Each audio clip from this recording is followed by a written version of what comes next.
All right, hey everybody, Robbie here at RV Sales of Oregon. Today we're taking a look at one of my favorite coaches on the lot, and I can say that honestly. I absolutely adore this thing. It is a 1994 Monaco Dynasty, 38 foot, just built incredibly well. Again, 1994, looking at it, you know, I see coaches that are 4 or 5 years old that don't look this good, but it's on the let's see, it'd be a Roadmaster chassis if it's Monaco this year.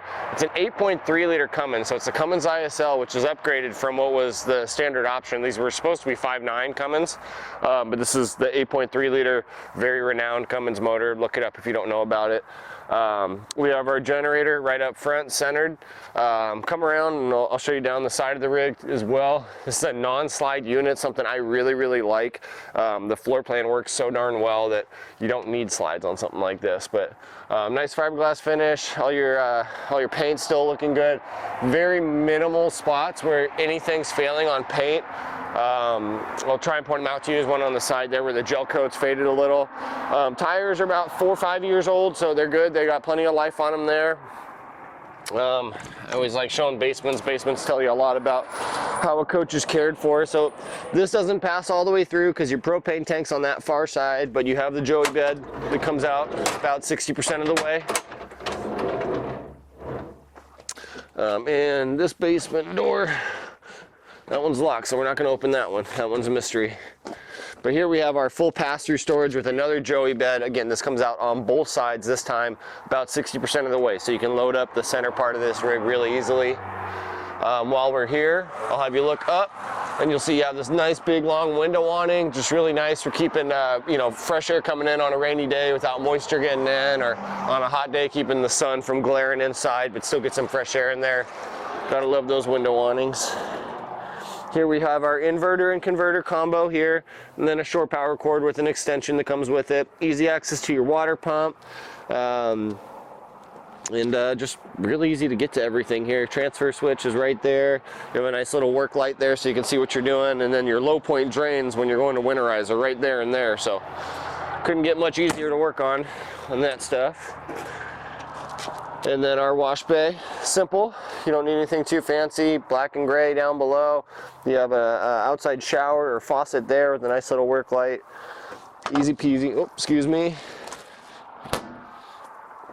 Dualies in the rear. Side mounted radiator here, so your radiator, transcooler, intercooler's all right in there.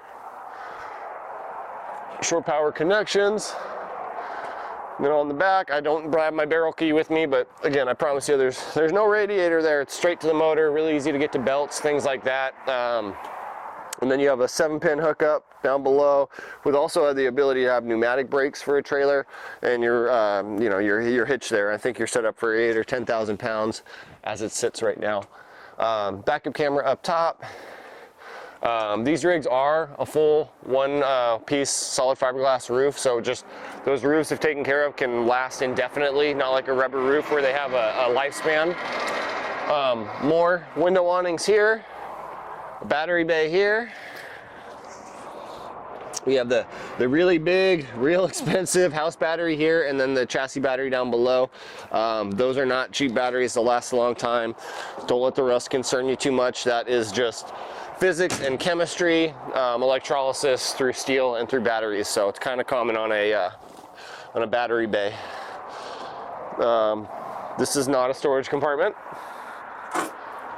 And then these are just going to be, except for that last one, everything we saw from the other side. We have our nice big main awning up above here. Looks to be maybe 16 feet or so, and then more window awnings here. So just really nicely done. Again, this was a, you know, nearly top of the line rig at its time of conception. And then here's our 43 or 45 gallon propane tank. All right, let's go take a look at this bad boy.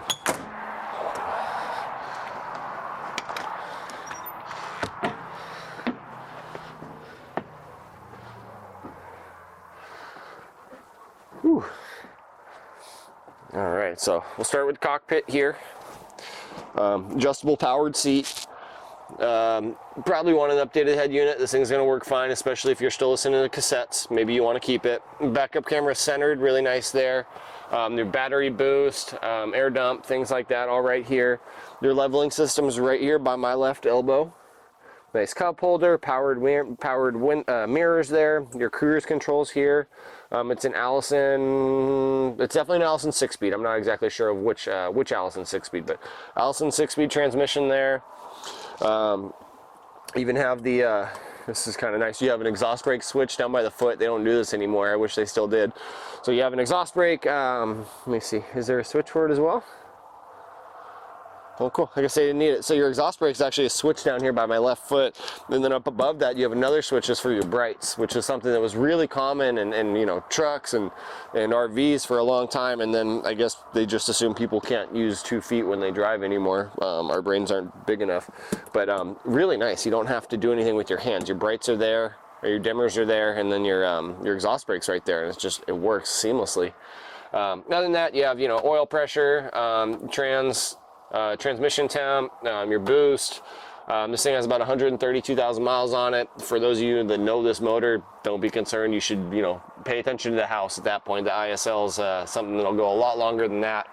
And this house has been taken care of very well. So enough with the dash. Let's take a look. Opposing couches up front, again with a non-slide unit, floor plans everything, and I think they did an amazing job. Gives you plenty of space. I love that this is your form factor when you're going down the road. There's no slides in your way. You pull up to your spot that you're staying in, boom, you're done. You're probably already comfortable from the trip. But yeah, nice setup, mid-kitchen, opposing couches up front. The construction of these things, you just don't see this nowadays, but all solid wood throughout. Looks like it's all in oak and just built so darn well, you know, for something that has, it's in a state of earthquake going down the road. You want to be built well. That's what's going to keep it in good shape for a long time. Speakers are built into the cabinets, into the ceiling throughout this thing. We have our dining table here that leaves out to seat 4 and some folding chairs in the back that come with it.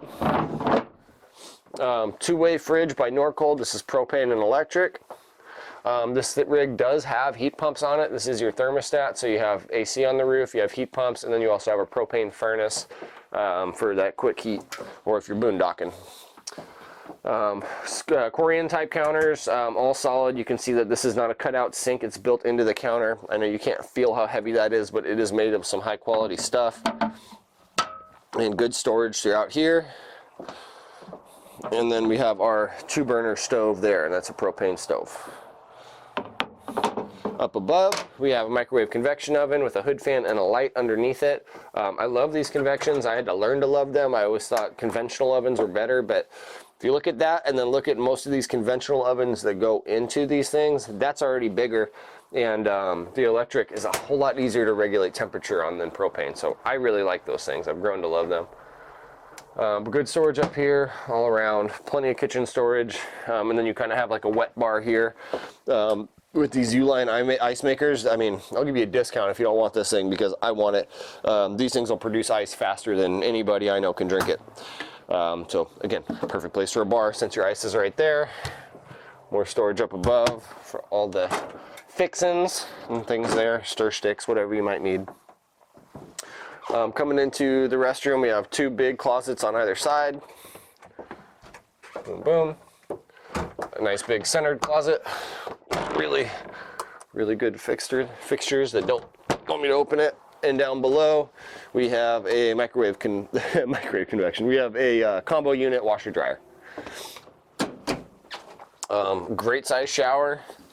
You hop in here, even with my big poofy jacket and boots on, I got plenty of room. Get my arms up, get them out, spin around, do a little dance. Plenty of room in this thing. Great size shower. All real tile on the ground here. No cracks on any of these things, which is impressive, especially just for how much it was used and for the time, but just shows how well it was cared for and the quality of materials they used. I mean, even your pocket doors on this thing are solid. It doesn't sound solid because it's rattling in there, but it's a solid wood. And the pocket door behind you as well. There's a mirror on this side and a mirror on the inside of that pocket door there. Even more storage here with all the drawers below it. So it works as a lot of the closet space for the bedroom. The bedroom does have a good amount of closet space, obviously on both sides. You have power to both sides of the bed, so if you're running a CPAP or anything like that, you don't have to fight over a side of the bed. It's a queen size bed, true queen. You could, you know, yeah, I don't think you can go any bigger, so stick with the queen. Works well in here. You can walk around the bed really easily. Good storage all around the sides here. And then I'm gonna have you just get a glimpse of this, because normally when you have a north-south bed, you're giving up storage, but this rig does such a good job with layout that you really have plenty between the bathroom, this, and everything there. Windows on either side, get a nice cross breeze going. You have your own AC unit in the back, so if you like it a little colder or a little warmer back here when you sleep, you can adjust it and have it a different temp than the rest of the rig. Oh, here, let me just open this. I think I have, yeah, this is hanging down, don't want that to distract you, but there's the ISL, Cummins ISL. Such a renowned motor, so easy to get to. I mean, your valve cover's right there, all the heads are right here, turbo's right there. I mean, everything is just so easy, especially if you're trying to compare it to like a modern day diesel where you can't get to anything. This is just so refreshing to see this, especially someone that maybe knows how to work on their own stuff a little bit.